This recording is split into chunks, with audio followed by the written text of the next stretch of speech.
There are certain psychology tricks so powerful, so quietly dangerous, that once you understand them, the world around you never looks the same again. People's intentions, their fears, their masks, their carefully hidden truths, all begin to surface.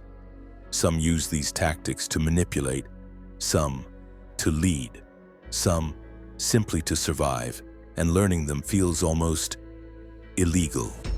Tonight you step through a door most people will never find, a door that leads into the deeper machinery of the mind. Here are 7 dark psychology tricks you were never meant to know. Before we continue, I need to warn you. These principles are not toys, they are invisible levers. Quiet forces that bend thoughts, shift emotion, and expose truths others fight to bury. Use them with restraint, with awareness, with intention. Because once you understand these shadows, you can't unknow them. Let's begin. 1. The silence gap. Silence. A sound so soft and yet a weapon so heavy. Most people cannot sit with silence. It crawls beneath their skin, tightens their chest, stirs panic in the mind. Did I say something wrong? Should I explain more? Are they judging me? Do they know the truth? Ask a question, and then fall silent. Watch the discomfort grow. Slow, hot, inescapable. They will try to escape it the only way they can. They talk, and in their rush to fill the quiet, they reveal things they never intended to say. Secrets, guilt, contradictions, the small slips of truth that silence pulls to the surface.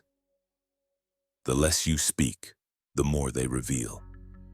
A man named Khalid walked into a job interview sure he was prepared. Every answer memorized, every scenario rehearsed. But the interviewer did nothing. No nods, no smiles, no reactions, only silence and silence. Slowly swallowed Khalid's confidence. Every answer he gave was met with stillness, so suffocating that he kept talking just to escape it. Within minutes he had confessed that he struggled with teamwork, that he was applying out of desperation, that he lied on his resume, not because he wanted to, but because the silence felt louder than his control. Silence isn't the absence of power, it is power. 2. The mirror trick. If you want someone to trust you, to open themselves, to follow your emotional lead, do not push, do not persuade. Mirror. Match their breathing, their emotional tone, their pace, their posture, not perfectly, not theatrically. Just enough for their subconscious to whisper, "This person feels familiar." And what feels familiar, one feels safe. We confide in what reflects us. We bond with what understands us. We follow what feels like home. People are drawn to mirrors more than to truth. Elena stepped into a taxi late one night. Heartbroken, exhausted, unraveling quietly inside, the driver noticed her softness. So he softened too. Her quiet sigh became his quiet breath. Her slow tone became his slow reply. Her pauses became his rhythm. And within minutes, Elena found herself confessing the details of a heartbreak she hadn't shared with her closest friends. Not because the driver understood her, but because he reflected her. Mirroring creates a bond that feels real, even when it isn't. 3. Emotional labeling. There's something you need to understand. People don't want to be right. People want to be understood. When you name someone's emotion before they explain it, you bypass their defenses entirely. You seem overwhelmed. You look unsure.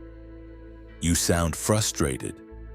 The moment you label the emotion, their nervous system loosens, their breath deepens, their heart recognizes, "You see me."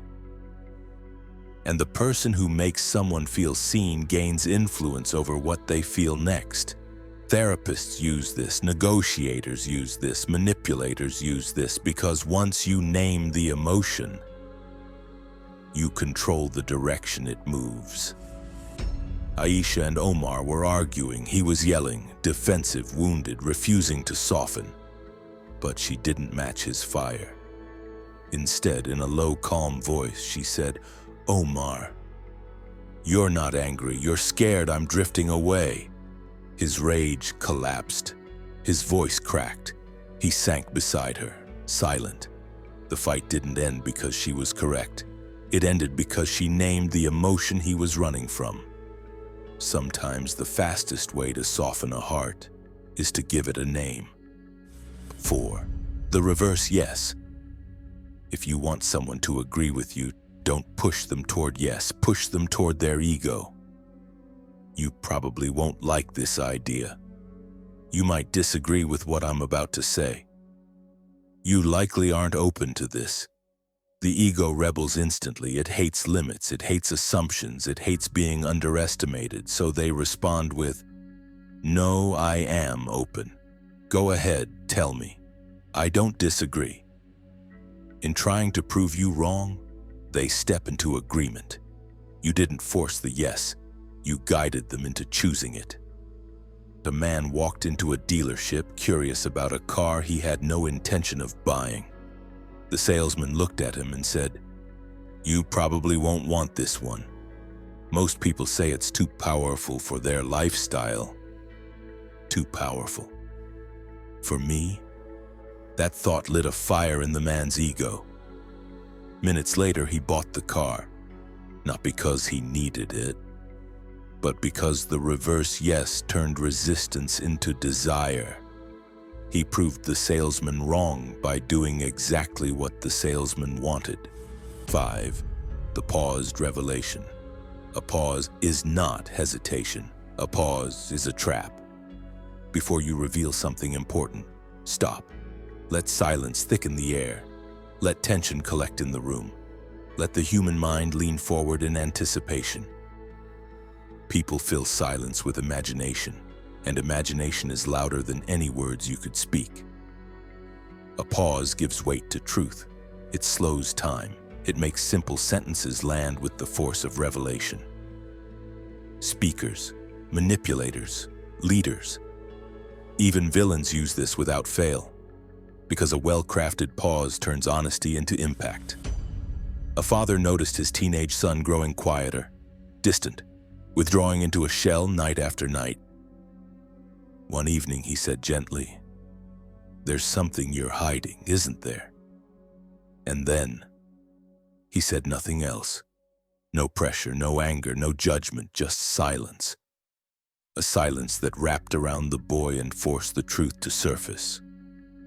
Within seconds, he broke down, crying, confessing, releasing everything he'd been afraid to say. Not because he was pushed, but because the pause left nowhere for the truth to hide. 6.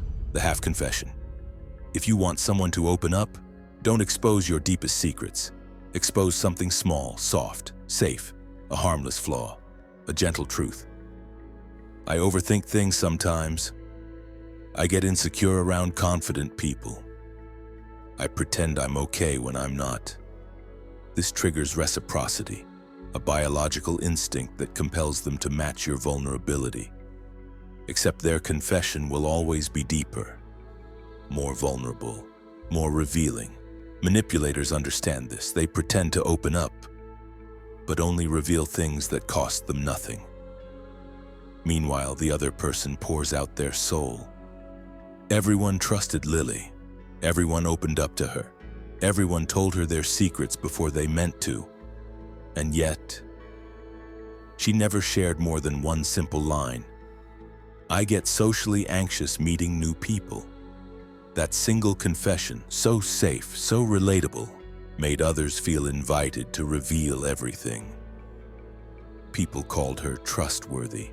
People said she was easy to talk to. People believed she understood them. But she was simply strategic. The half-confession is a master key to emotional doors no one intended to unlock. 7. The internal trigger. Here is the darkest truth of all. Words do not control people, images do. If you guide someone to imagine something, to truly see it, you control the emotion attached to that image. Imagine how that felt. Picture what they were hiding. See yourself 10 years from now if nothing changes. The subconscious does not know the difference between imagination and reality. Plant an image, and you plant an emotion. Plant an emotion, and you plant a decision. This is the deepest kind of influence. Quiet, invisible, undeniable. Sarah stayed in a toxic relationship for years. Logic wasn't enough to move her. Advice wasn't enough to change her. One day her therapist said, "Close your eyes, picture yourself 10 years from now, still here." And she saw it. The same arguments, the same loneliness, the same hollow version of herself she swore she'd never become. She left days later, not because of new information, but because the image became unbearable. Internal triggers reshape destiny. As you've listened to these stories, someone likely appeared in your mind, someone who used silence to pull truth out of you, someone who mirrored you to gain your trust, someone who named your emotions before you understood them, someone who guided you without raising their voice. But now, the shadows are clearer. The machinery behind their actions is no longer hidden. Awareness is the beginning of power. Awareness is power. Understanding dark psychology does not make you dangerous, it makes you aware. And awareness protects you, sharpens you, strengthens you, shows you the hidden mechanics behind every interaction. You are stepping into a world most people never see. Walk carefully, walk deliberately, and above all, stay awake, stay sharp. I'll see you in the next one.